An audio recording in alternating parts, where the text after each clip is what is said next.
desde 2008 y bueno, también ha tenido estancias en París, en Montpellier, en las escuelas de arquitectura y en su línea de investigación en torno a la arquitectura del siglo XX ha ido haciendo diferentes publicaciones de artículos de prensa, libros como estos que tenemos por aquí, sobre otros arquitectos también vascos como Luis Vallet.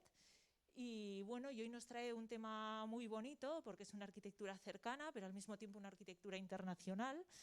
Y le cedo la palabra a Lauren, que es el que mejor nos lo va a explicar. Muchas gracias, Lauren. Bueno, Arratsaldeon, gracias. Encantado de estar aquí. Gracias a la delegación como institución, gracias también a Maite Lorenzo por toda su colaboración, facilidades todas, por aportarme ideas también. Y bueno, efectivamente voy a impartir una charla que yo creo que será como de 40 minutos. Si creéis que tengo que cortar, pues me lo decís y pasamos, porque esto tiene como dos partes. Una primera de una charla de unos 40 minutos y luego una segunda parte, quizás más informal, como os parezca, que va a ser una visita guiada por los paneles que tenemos aquí, que son los que conforman la exposición, junto con la maqueta, que también veremos en el piso de arriba, en la planta baja, ¿sí? Bien, de acuerdo. Os voy a hablar sobre Josep Iriart. Muy conocido, sí y no lo sé, depende de lo que se conozca también la arquitectura vasca, del otro lado, vasco-francesa, de Iparralde, como queréis llamarle. Nace en el 1888 en Bayona, en la Petit Bayonne, Bayona Chipía. En 1905, después de pasar por la Resoro, entra en la Escuela de Artes y Oficios de Burdeos, donde estudia artes industriales y decorativas, y en el 1911, gracias a una beca del Ayuntamiento de Bayona, consigue entrar en la Escuela de Bellas Artes de Beaux-Arts de París, lo cual no es poco, la escuela donde se daba pintura, escultura y arquitectura, de la que salieron los mejores arquitectos del siglo XX francés. Empieza a estudiar y con unos resultados magníficos en dibujo, en perspectiva, en modelado, medalla de tal, medalla de cual. En el 14 estalla la Primera Guerra Mundial, como bien sabéis, y se enrola en el 15 en una escuadrilla de aviación.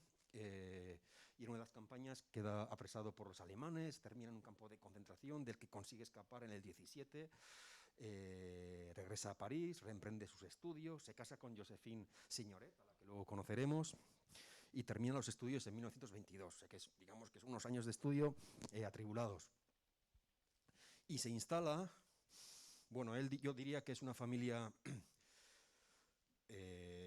por así decirlo, no pudiente, por así decirlo, pero casa con una familia de dinero. Josephine, con sus padres, acaba de llegar desde México adinerada, y yo creo que gracias a ello consigue poner un estudio de arquitectura donde y cerca de los Campos Elíseos de París, lo cual no es poco. No lo hace solo, sino que lo hace con dos socios, Georges Beau y Georges Tribou, uno de París y el otro del norte de Francia. De acuerdo, así que arrancan, como os digo, en el 22, pequeños proyectos en París, alguna pequeña vivienda en el norte de Francia, pero donde cuando realmente se hacen famosísimos, es en la Exposición Internacional de Artes Decorativas e Industriales Modernas de París, la del 25, que todos conocemos, que es una grandísima exposición, en la que estados, empresas, asociaciones mercantiles, etcétera, proyectan, implantan un pabellón, y como bien sabéis, en este tipo de actos de lo que se trata es de llamar la atención, nada de pasar desapercibido, sino que cada uno hace lo que considera más llamativo y encarga sus proyectos a los mejores arquitectos. Galerías Lafayette convoca un concurso de arquitectura que precisamente ganan Iriart, Beau y Tribou, que es su conocido pabellón de Galerías Lafayette, que esto, no digo ya hoy en día con Google, Internet, etcétera, que podréis encontrar miles de imágenes, pero en su día también, en la historiografía del siglo XX, por así decirlo, en los libros de arquitectura del siglo XX, esta exposición, como bien sabéis, está presente en todas ellas, y en muchas ocasiones veréis el pabellón de ellos, que es este de aquí, que luego os lo enseñaré, ¿de acuerdo? Confluyen ahí, digamos, las dos modernidades, los dos grupos de arquitectos modernos. Uno son Iriart y compañía, que son, digamos, modernos sí, pero que de alguna manera no han roto con las tradiciones arquitectónicas del 19, del 18, etcétera, que además no tienen ningún inconveniente en que la arquitectura incorpore la decoración y el arte, etcétera, y están los otros modernos, los que rompen completamente, los que disocian arquitectura y decoración, que son Le Corbusier y compañía, y Le Corbusier está ahí, pero está casi como castigado en la última esquina del recinto ferial con su pabellón tan conocido que es el de Esprit Nouveau, con la escultura de la bañadora de Lipsius, etcétera, ¿no? Digamos que hay esa tensión entre, bueno, Perret, Le Corbusier, Charlotte Perriand, etcétera, los modernos contra, bueno, estos frívolos que son Iriart y compañía, ¿no? Que de momento, bueno, son la mayoría porque estamos en los años buenos, ya ha pasado la Primera Guerra Mundial, años de, digamos, de bonanza económica que, bueno, dentro de poco ya dejará de ser así. De acuerdo, bueno, y otros magníficos, está, bueno, Siclis también, pues quizás no es la obra más, esto de Siclis, pero Siclis que tuvo su estudio también en Biarritz, etcétera, y luego está un arquitecto que a mí, bueno, me encanta y que seguro que os encanta, que es Mallet Stevens, que era un moderno con una grandísima clase, que es el que hace el pabellón de turismo que estaba en la entrada de esa feria, ¿no? Bueno, y otros tantos, ¿de acuerdo? Este es el pabellón que hacen Iriart y tal, y bueno, publicadísimo en todo tipo de libros, bueno, franceses por supuesto, pero a escala mundial. Ahí está el pabellón, bueno, pues que tiene esta cosa, digamos, bueno, es tan especial, ¿no? Con esta impresionante vidriera de entrada de Jacques Gruber, que es un vidriero de Lyon, formado un poco en el mundo Art Nouveau, pero que luego pasa al Art Deco y que hace unas vidrieras magníficas, con el que colabora en muchas ocasiones. Iriart tiene en su interior, ¿qué? Pues todo aquello que representaba la vida del lujo, porque pues, estamos hablando de arquitectura de pasta, para gente con pasta y con gusto también. Bueno, los mejores tapices, los mejores muebles, las mejores ropas, las mejores herrerías, las mejores, en fin, os podéis imaginar. De acuerdo, bueno, así que, perdonadme la expresión, pero con esto es con lo que pegan el pelotazo y se hacen, pero bueno, mundialmente de momento no, pero conocidísimos en toda Francia. Es un estudio que se reparte un poco los papeles, quien se encarga de los proyectos que llegan del País Vasco es Iriart, y bueno, y empiezan a recibir pues una serie de proyectos, no todos son posteriores al pabellón que hemos visto, los primeros arrancan en el 23-24, proyectos que están en Ustaritz, al interior, que están en Siburu, al lado de San Juan de Luz, esta es la bahía de San Juan de Luz, o en Biarritz. De acuerdo, este es un colegio, nota al margen, buena parte de la obra de Iriart en Lapurdi se puede visitar, porque o es un museo, porque es una casa visitable, o porque es un colegio como este de aquí, un colegio quizás, yo diría, práctico, no tan llamativo, no tan sofisticado como otras obras que vamos a ver, pero que ya, bueno, que tiene los matices típicos de Iriart, ¿no? Bueno, pues que está, digamos, organizado con estos brazos paralelos que se van adecuando un poco al relieve del terreno, con la iglesia central y los cuerpos con las aulas, etcétera, aulas, dormitorios y tal, ¿no? Y los cuerpos de escalera que son estos de aquí y la escultura de San Francisco Xavier, que es de Biberstein, y bueno, pues los Montmellán tuvieron un taller en Biarritz, tuvieron un taller en San Sebastián, tuvieron varios talleres, y eran unos magníficos vidrieros que hacían unos trabajos pues muy buenos, ¿no? Y esta es la escultura de tal. Herrerías de Jean Schwartz, siempre es arquitectura más los mejores artesanos, los mejores herreros, los mejores vidrieros. Sí. En Ciburu yo le llamo una trilogía, ¿por qué? Porque son 3 villas que van una a continuación de la otra, años 25-26, así como San Juan de Luz en el año 25 ya está, digamos, urbanizado, y toda esta zona que es la que queda, bueno, enfrente de la playa, ¿no? Ya está, digamos, urbanizada y en fase de construcción, etcétera. Ciburu se ha mantenido casi intacta hasta comienzos del siglo XX, años 15, años 20 y tal, ya llega el momento en que todo esto se urbaniza por parte del municipio de San Juan de Luz, se urbaniza, se parceliza, se venden y tal, y ahí es donde, bueno, una serie de personas recurren a donde Iriart y sus socios para hacer una serie de villas que son magníficas. Esta, digamos, si cubriéramos un poco la parte central, uno diría, bueno, esto es una típica casa de estilo neovasco, pero es él el que combina de manera genial elementos totalmente ajenos al lenguaje vasco historicista, que son estas ventanas tal, y esta impresionante vidriera, que podréis buscarla luego, porque, bueno, con una imagen de una bandada de patos alzando el vuelo, que es magnífica, ¿no? y que él integra pues magníficamente, en mi opinión. Itzala más no tan llamativa, no tan rompedora, por así decirlo, euskal estilo, un estilo vasco de la época.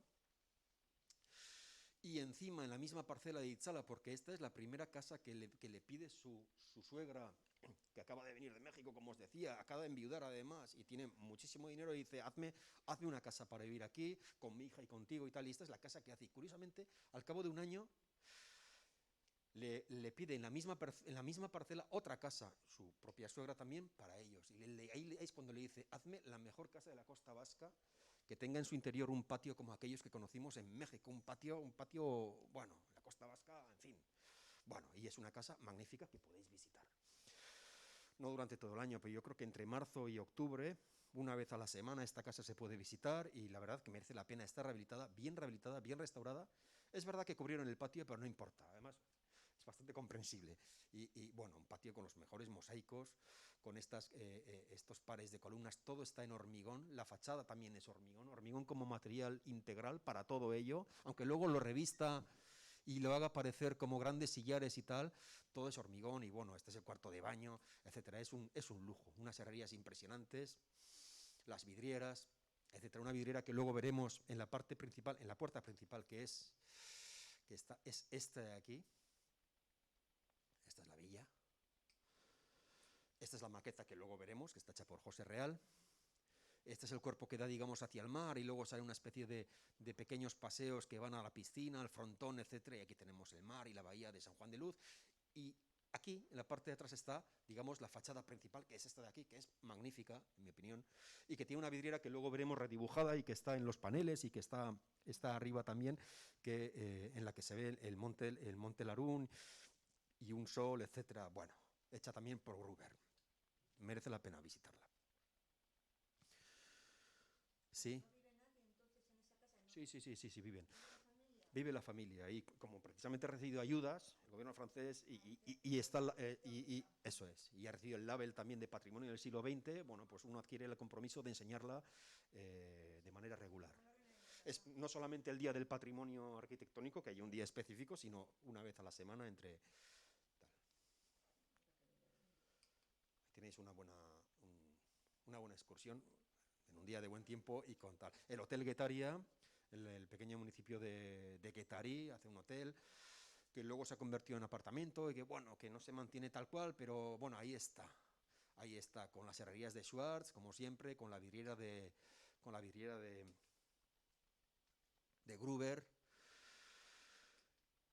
En el 28, la Orden de los Sacramentinos le pide una iglesia en Asparren, austera y sencilla por el exterior, bueno, con esta torre, con este cuerpo de entrada y tal, y que, bueno, con un interior también magnífico, con este ábside en forma de cuarto de esfera, con pinturas y con mosaicos de Montmellán, otra vez, de los hermanos Montmellán, con este arco de medio punto que hace de transición entre el ábside y toda la nave principal, y este arco con el Benite Adme, Omnes, que viene iluminado por esa vidriera, etcétera. Bueno, como siempre, pues no solamente arquitectura, sino arquitectura revestida. Todo ello está revestida, no hay ningún material visto en esta capilla. Todo es mosaico, todo es pintura, vidriera, madera pintada. Arquitectura residencial. La Villa Sirius está en Bayona, está en bastante buen estado. Se le hizo un levante, yo diría que, bueno, bastante respetuoso. Por lo demás, se mantiene igual, y alguien casi podría decir que es arquitectura racionalista, ¿no? Si no fuera por estos detalles ornamentales que aparecen aquí y allí. Y una vez más, una vidriera, bueno, magnífica, como siempre, estrecha. Las puertas y las vidrieras de Dirier son siempre estrechas y bien altas. De Gruber también. ¿Sí? Y el Museo del Mar, también visitable, por supuesto, como bien sabéis, que es este cuerpo que ellos plantean. Bueno, es un concurso que convoca el Ayuntamiento de Biarritz para hacer un Museo del Mar y un centro oceanográfico con una gran muestra de fauna marina, y que ellos plantean como si fuera la fachada, como si fuera una gran embarcación, una gran nave, y como imagen elocuente de esa nave, pues esta puerta de entrada, una vez más, las puertas de Dirier son únicas, Es una puerta, una puerta que de alguna manera simboliza la proa de una embarcación, ¿no? Con el escudo de la ciudad y el pulpo de Anglade, etcétera. Bueno, que está bien conservado. Es verdad que ha sido transformado y ahora la entrada al museo se hace desde este cuerpo, que este cuerpo es como ajeno al museo, ¿no? Que la entrada principal había sido siempre esta y ahora yo creo que hace como de salida, si no me equivoco. Sí, bueno, así que, a ver, también vengo a hablar sobre, bueno, digamos, es como si fuera ajustar la recepción de una figura. La recepción, ¿qué es la recepción? Pues cómo se recibe en un lugar, un entorno cultural, una figura, me da igual si literaria, musical o tal, que es Josep Iriart, que tenía un relato, que es, bueno, aquí todo esto que he dicho que es parte de su relato, pero que al cual yo he querido, bueno, incorporar un segundo relato, una continuación de ese relato, una parte, digamos, paralela de ese relato que no se conocía. Y afortunadamente, porque en realidad, bueno, yo había conocido a Iriart precisamente a través de la casa de la Villa Leyorra que os he enseñado, ¿no? Y aquello fue un flechazo, pero os hablo de hace, no sé, como 10, 12 años, ¿no? Decía, esto hay que estudiarlo. Y resulta que al cabo de unos años, en el 2000, no me acuerdo, 2013, 2014, Valérie Lane, que es la propietaria de la Villa Leyorra, sacó este libro, un libro que está muy bien, en el que, bueno, da cuenta y expone y explica y refleja toda la arquitectura vasca de Iriart, ¿no? Y me dije,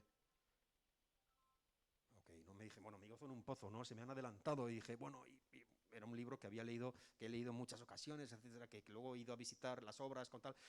Y bueno, en la página, digo, por ejemplo, me da igual, 222 se mencionaban sus obras en Túnez, pero se mencionaban de una manera muy somera, digamos, mención de 2 obras, alguna foto y poco más. Y me dije, bueno, pues aquí, ¿te gusta Iriart? Pues aquí tienes un hilo del que probablemente se pueda tirar y que, bueno, sobre el cual podrías hacer una aportación, bueno, que tuviera su interés, ¿no? Entonces lo que planteo es un diálogo entre libros. Aquí está el de Valérie Lane, que está muy bien, francamente bien, y me dije, bueno, pues si toda la obra vasca de Iriart está estudiada, ¿por qué no estudiamos la tunecina, ¿no? Y planteamos un libro como si fuera, bueno, Arquitectura Bidaya, Lapurdi, Tunisera, un viaje de arquitectura de Lapurdi a Túnez, que es lo que me propuse. Entonces, bueno, por un lado hablo también sobre la obra vasca de Iriart, pues aportando algunos matices y tal, que quizás no estuvieran en el libro de Lane, pero bueno, sobre todo la aportación consiste en sus obras tunecinas, bueno, que tuve la suerte de conocer, porque bueno, como Arantxa me decía ya hace 3 años, pedí un semestre sabático que empleé para estudiar la obra de Iriart. En Túnez estuve solamente 3 semanas, pero tuve la suerte. Luego me digo, mira, cómo se han complicado las cosas, ¿no? Y hubiera sido imposible ir allí. Tal, así que tuve esa suerte. Tuve esa suerte, sí, porque encontré muchas cosas. No solamente encontré los edificios, sino que encontré los proyectos en el archivo municipal. No era tanto el archivo municipal, sino, digamos, el registro, ¿cómo le llama?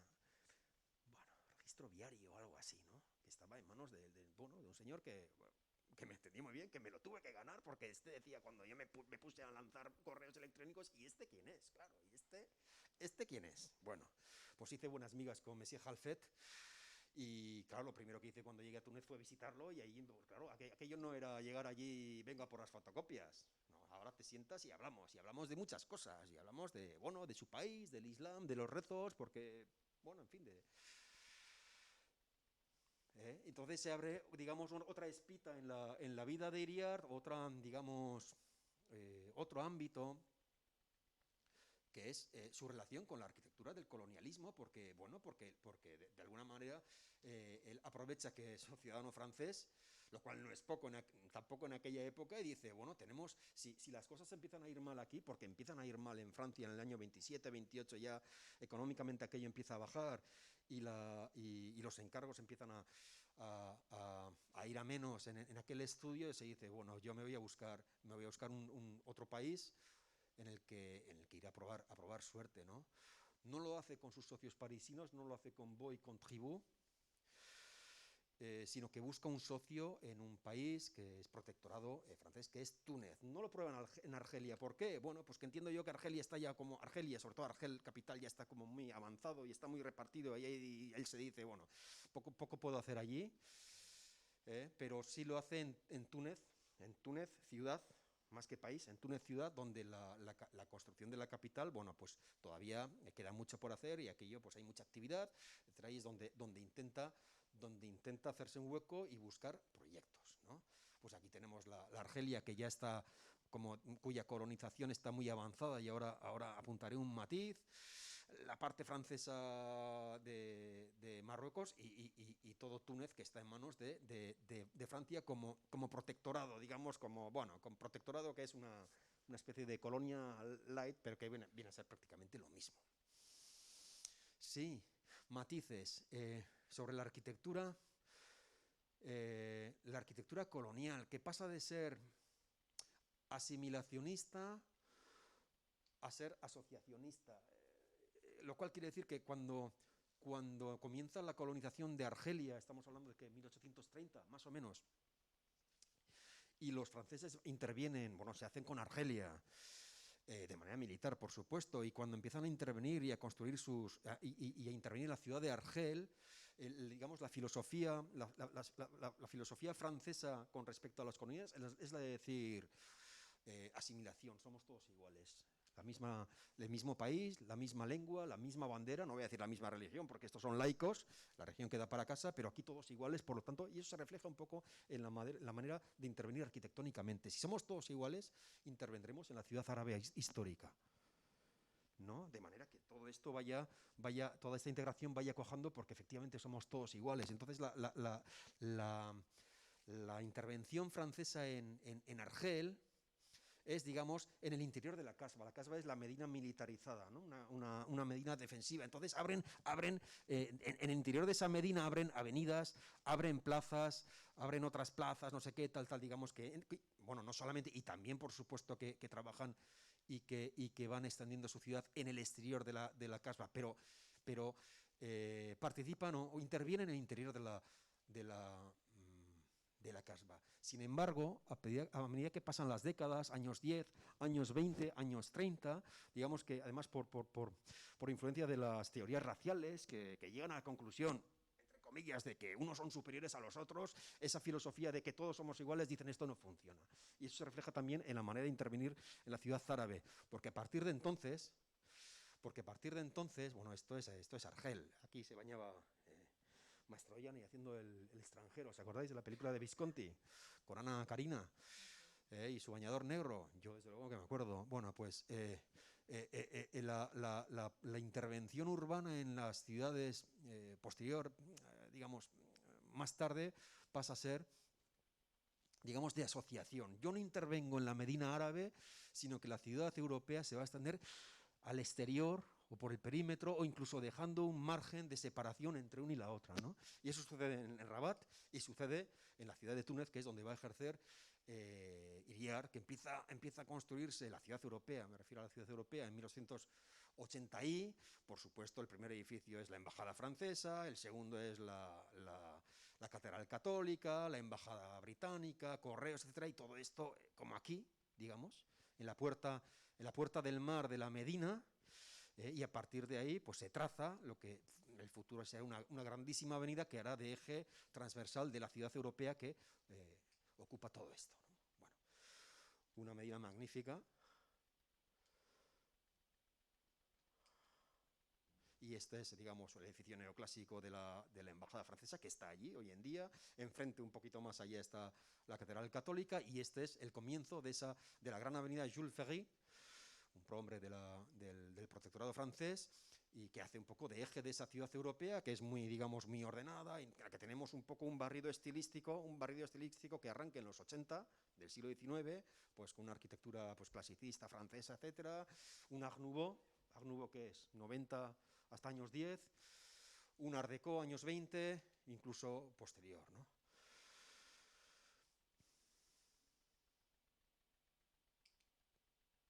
Un Art Nouveau magnífico en el Teatro Municipal, de Resplandi con estos bajorrelieves, con las musas de la inspiración y tal. Bueno, está muy bien. Una arquitectura, esto es como un clasicismo parisino, no sé cómo llamarlo, un art déco también, hay un art déco magnífico de arquitectos franceses. Bueno, hay una pugna en esa ciudad, hay muchas pugnas. Hay 3 comunidades religiosas. La musulmán, por supuesto, la judía y la cristiana católica, que viene posteriormente y que viene además a decir aquí estoy yo. Iriart es uno de ellos, porque Iriart va a buscar negocio y a otras cosas más. Primero es muy francés y va como aquí estamos nosotros, una pica en Flandes para que esto sea cada vez más francés, y va también como católico fervoroso a decir, bueno, a ayudar en la implantación y la extensión del catolicismo en todo el Magreb. No lo sé, pero en Túnez sí, porque es Túnez donde está arraigando con mayor fuerza. Hay otro conflicto entre los europeos que van a colonizar. Unos son los que han llegado de manera natural y no, digamos, sin ninguna estrategia, sino porque ya no cabían en su tierra. ¿Quiénes son? Los italianos del sur. Es que ya no caben. Y salen de Nápoles, de Palermo, etcétera, y llegan allí y se hacen un poco con la ciudad europea, pero digamos sin estrategia político-económica, etcétera. Van allí a buscarse la vida, y estos son los franceses los que sí van con estrategia, por supuesto. Entonces hay un momento en el que hay, bueno, tensiones, digamos, sociales, no lo sé, pero arquitectónicas sí, porque, bueno, hay una primera arquitectura, la de l'Art Nouveau, que la hacen, bueno, maestros de obra italianos, y luego hay una, bueno, pues digamos una voluntad y de hacerse un poco con el mercado por parte de los arquitectos franceses, que son los que llegan en los años 20, que son Iriart y otros. Sí, y bueno, pues estilos todos, y racionalista, y bueno, como os decía, son ciudades que van cambiando, sí, pero mucho más espacio que estas, que no hay tanta presión inmobiliaria, y que, bueno, estos edificios están allí, están un poco viejitos, si queréis, pero, bueno, están casi todos ellos. Bueno, este es un plano que me gusta mucho, que lo hicieron los yanquis una vez liberada Túnez de los nazis, y que hacen una serie de planos magníficos de las principales ciudades del país. Túnez, la primera, por supuesto. Ahí veis la relación, superficie de la Medina, que es todo esto de aquí, y la ciudad árabe, ¿no? Este es el eje principal que os decía, el Jules Ferry, que en realidad es el eje corto, que en realidad viene hasta aquí, y esta es la extensión de la ciudad europea. Sí. Bueno, así que abro un estudio allí, en la calle Bretaña. Aquí también elige bien, la calle Bretaña es perpendicular a la avenida Jules Ferry. La abre con Jean-Marcel Seignoret, que es un francés tunecino, nació francés, pero criado allí en Túnez. Estudia en la Escuela de Bellas Artes de París, como 10 años más joven que él. Lo digo porque es un matiz importante. Digamos, quien lleva la dirección de ese estudio es Iriart, que se pone a vivir allí. No, yo creo que visita frecuentemente el país y la ciudad, pero sigue viviendo en París. Quien vive allí es su socio tunecino, que se encarga, bueno, de gestiones, de seguimiento de obras, etcétera. Bueno, su primer intento es este de aquí, que es una estación de ferrocarril que presentan al concurso que llama el Ministerio de Obras Públicas, que no ganan, quedan segundos, que es una cosa además que me llama la atención, que no tiene nada que ver con su obra arquitectónica, que es una cosa constructivista, parece Leonidov, Chernikov, y bueno, muy potente, y que se lleva el segundo premio. Segunda incursión, sencillita si queréis, porque no es un edificio, es un monumento en homenaje a Paul Bourg, que había sido ministro de Agricultura y que había trabajado en el sur del país. Por eso se le hace el monolito, se le hace en Sfax, que es una ciudad que está al sur, que ha crecido, como os decía antes, como la filosofía, digamos, asociacionista, en la que no se toca la Medina árabe y la ciudad europea se construye a su costado. Y en esta plaza que veis aquí es donde, tras una acuestación popular, se hace un pequeño monolito en homenaje a Bourg, que es este de aquí. El busto lo hace Yvonne Seguis, que es una escultora flandriana, flamenca, Barkatu, que es la que hace una escultura en Villa Leyorra, es decir, que ya se conocen desde 5 años, que está muy bien integrada en el sistema del protectorado. Su marido también es un prohombre del protectorado, entonces, entre los dos hacen este monolito en homenaje a Bourg, con el busto por parte de Yvonne Seguis y el monolito por parte de Iriart, que está ahí hasta el 57, porque cuando ya se proclama la independencia del país, lo derriban. Bueno, este es realmente su primer proyecto, su primer edificio en Túnez, y lo hace en esa avenida principal. Es como si uno hiciera su primer proyecto en París, en los Campos Elíseos. Es este edificio de aquí, está muy bien conservado, ahora hay están las oficinas del Ministerio de Defensa, por eso todas las vallas, etcétera, pero que está fantásticamente bien, que es un edificio que está, digamos, que tiene tres fachadas, una, la principal, a la avenida, esta transversal, y la trasera, y que, sin embargo, aquí está adosado al siguiente edificio, edificio casi racionalista, si no fuera, pues, como siempre, con los elementos ornamentales como estas pilastras jónicas, etcétera, todo en hormigón, no solamente estructura principal, yo creo que cerramientos, todo en hormigón, buenos trabajos de herrería, hechos por los italianos, que son los mejores artesanos de aquel Túnez. Proyectan los franceses, pero construyen los italianos.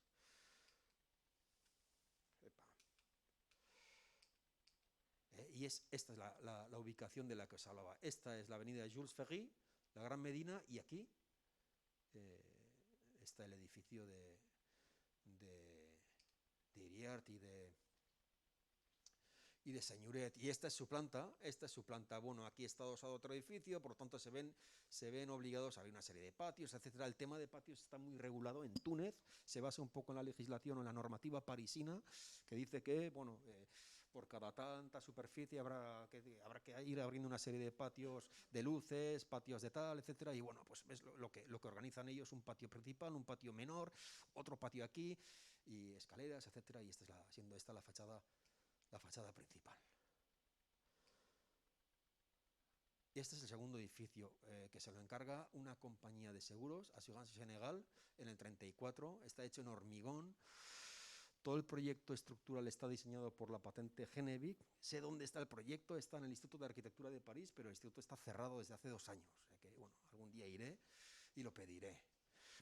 Es un edificio que está bien, está como está, pero totalmente íntegro, no ha sido alterado, y está, bueno, pues también muy bien ubicado. Este es el comienzo de la avenida Jules Ferry, y aquí está, digamos, al final de esa ciudad, entre la ciudad europea, siendo ciudad europea, y la Medina. Y este sí es un edificio exento, muy ordenado, muy racional, etcétera, con una organización interna, pues bueno, que es esta que veis aquí, ¿no? Que está, vamos, perfecta, con un cuerpo, digamos, de servicios interior, todo ello alrededor de este patio de aquí, y bueno, escaleras mirando a ese patio, etcétera, y todas el resto de, esta sería planta baja, el resto de, bueno, magazine, de tiendas, de oficinas, etcétera, en todo su perímetro. Y lo mismo también para las viviendas. Sí. Bueno, pues elementos también, bueno, para eso es el Art Deco, para eso es un estilo que no es académico y por tanto no es estricto. El Art Deco se alimentaba de todo aquello que uno quisiera insertar, siempre y cuando lo hiciera con gusto, y es el caso de Iriart. Con elementos árabes, por ejemplo, estas ventanas de herradura que veis aquí, estas herrerías de aquí, etcétera, y otros elementos que, bueno, pues que vienen de otros lenguajes, pero que todos quedan como bien integrados, ¿no? Y que, bueno, y con una fachada estratificada, sacando los elementos como más expresivos a las esquinas, porque es donde más se ven, porque las calles son muy estrechas y uno no tiene espacio o perspectiva para verlo.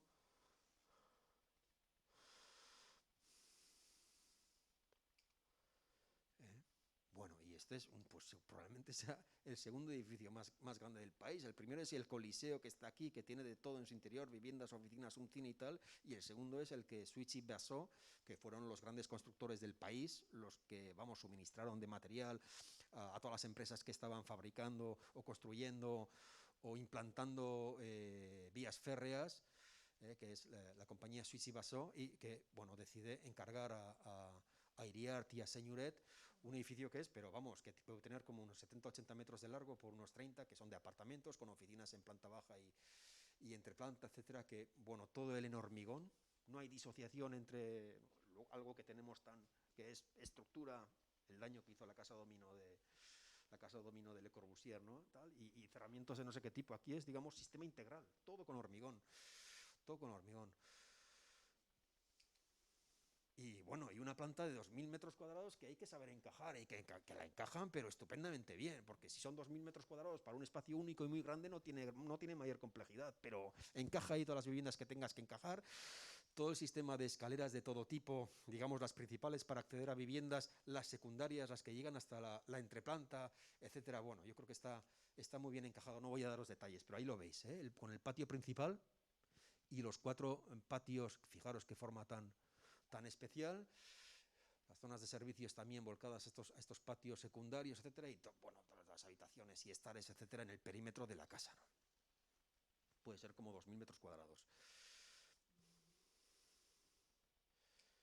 Sí, y que está, bueno, está como está, pues tienes la suerte de encontrarte tal cual estuvo, ¿no? Porque yo creo que, vamos, estas ventanas y estas carpinterías son de la época, seguro, colores como blancos y grises, dicen los libros que, por así decirlo, querían diferenciarse de los colorines que empleaban los italianos, que somos más sobrios y más austeros que ellos, por así decirlo. Y, bueno, y termino pronto. Con el Lycée Carnot. ¿Qué es el Lycée Carnot? El Lycée Carnot había sido, digamos, el liceo donde se había formado y educado la élite del país, élite francesa y musulmana del país, que había empezado, un colegio, digamos, fundado en el siglo XIX, que a comienzos de los años del siglo XX se vuelve a reconstruir, y es un proyecto que lo hace Víctor Valensi. Víctor Valensi es un arquitecto muy importante con el que Iriart hace muy buenas migas. Valensi es tunecino, pero de origen italiano, judío, masón, muy influyente. Se encargaba de los pabellones de Túnez en las exposiciones internacionales, vamos, muy referenciada en la historiografía del siglo XX, tanto tunecina, francesa, europea, etc. Bueno, quiero decir que en los años 20, 30, años 20, Valencia hace un edificio muy largo, y es un edificio impresionante, que no es cualquier cosa, no es moco de pavo el edificio que hace Valencia en los años 30, pero resulta que ese edificio, ese colegio, bueno, al cabo de unos años, en el 34, requiere de una nueva entrada y requiere de un auditorio en su interior. Entonces Valencia, por la razón que sea, porque, bueno, amistades, porque no le da, no tiene tiempo, etcétera, deja el proyecto en manos de Iriart. Y entonces Iriart, bueno, hace una puerta, el auditorio también está magnífico, no tengo fotos del auditorio, pero lo vi.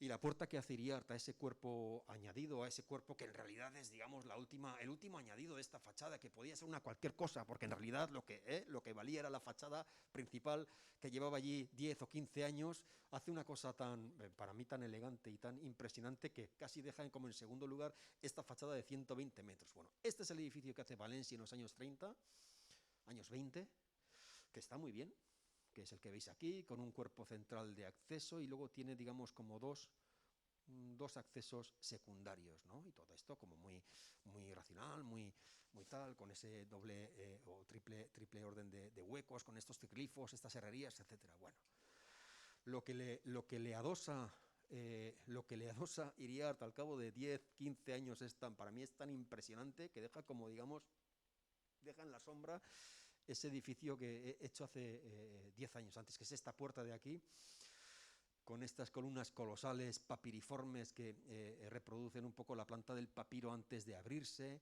con esta balaustrada a 1/3 de altura, con estas puntas de diamante en todo el borde de este gran hueco,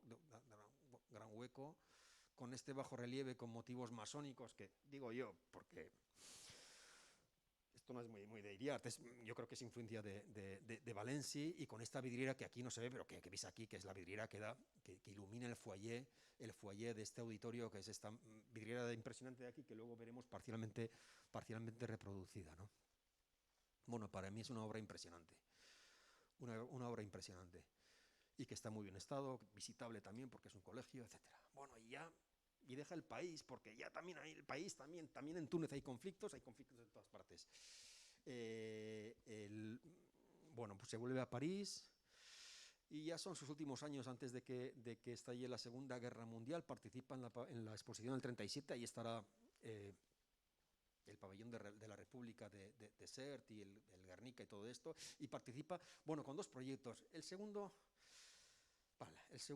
no tiene mayor misterio, pero este es un proyecto impresionante, que es el pabellón del aluminio, que es el material, digamos, que está despuntando y que está teniendo muchísimo éxito. Aluminio para todo, pero no solamente para carpinterías, para todo tipo de tuberías, para otros trabajos exteriores, etcétera, que lo hace con Tribú y con Bo. Yo creo que es más dirigido por Tribú, y Iriart y Bo son los que, bueno, hacen de colaboradores, pero que es un magnífico proyecto. Y bueno, y años de reclusión en aquel París, de participar en pequeñas exposiciones, pequeñas ferias de arte religioso, etcétera, bueno, y de no salir de allí hasta que fallece en el 45, 46, si no me equivoco, cuando le acaban de encargar el proyecto de reconstrucción de la ciudad de Sisterón, en los Alpes marítimos, que ha sido derruida por la guerra. Le encargan a él como, bueno, el Ministerio de Beaux-Arts, de Bellas Artes, era el que asignaba quién sería el arquitecto encargado de cada una de las reconstrucciones. Le asignan a él el proyecto de reconstrucción. No es muy bien recibido en Sisterón, pero en cualquier caso fallece al cabo de un año, yo creo que agotado de su segunda guerra, etcétera. Bueno, y no. Bueno, pues esto es todo, no lo sé. Yo creo que lo podemos complementar un poco con las... No sé, ¿has visto tu maqueta? Bueno, sí.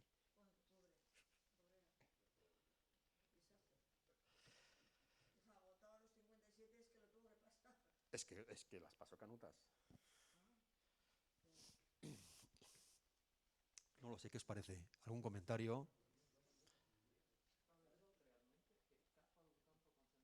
Sí, en el 16, sí. 17, y vuelve a París, y es cuando retoma sus estudios. Una fuga en toda regla, sí.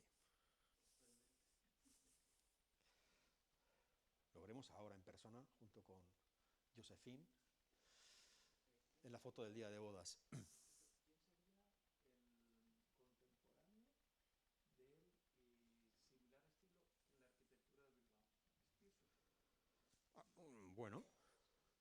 Bueno, sí, podría ser. Sí, sí. Bueno,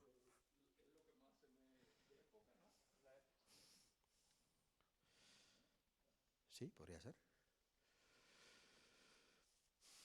¿Se conocerían? Segunda pregunta, ¿se conocerían? Yo creo que habría un desconocimiento absoluto y es una pena. Bueno, y no ha hablado de su... Porque nada le une a Bilbao, ¿no es verdad? Bueno, salió, lo veremos en un panel, y además fue lo que le llamó la atención al periodista que vino del Correo cuando hicimos la exposición en el Instituto Francés, y es, claro, no lo he dicho, el proyecto que presenta con Bo y con Tribú para el Sagrado Corazón de Bilbao. Si no lo he dicho, se me ha olvidado. Lo tenemos en un panel, lo vamos a ver ahora, porque presentan un proyecto. ¿Se llevan algún premio? Yo creo que sí, se lo lleva Muguruza, como bien sabéis todos, pero él presenta un proyecto, desde París. ¿Se conocerían? Yo creo que no. Es increíble, se han formado unos en Madrid o en Barcelona, otros en París. Lingüísticamente también hay una gran distancia, salvo aquellos, no sé, que viven cerca de la frontera, no lo sé, pero no se conocen. Sí, yo creo que si hace una arquitectura, digamos yo, bueno, pues no sé. La época es parecida, no sé qué queréis decir. Sí.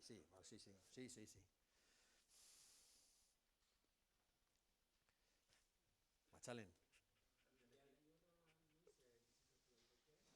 Zer, barkatu? Bila Leihorra egoten da zabalik, urte osoan ez. Nik uste dut, udaberritik aurrera, esango nizuke, segurazki aste santutik aurrera, jarri dazu mezu bat eta esango dizut nola bilatu. Itzordua eskatu behar da, edo ez da hori ere, azaldu behar duzu uste dut aste hartetan izaten dela, bertara azaldu, sarreratxoa ordaindu 4-5 euro, eta ikusita guztia erakusten dizute. Merezi dizu, eta urrira arte edo horrela. Jarri dazu mezu bat eta esango dizut nola egin. Edo nun dagoen, edo...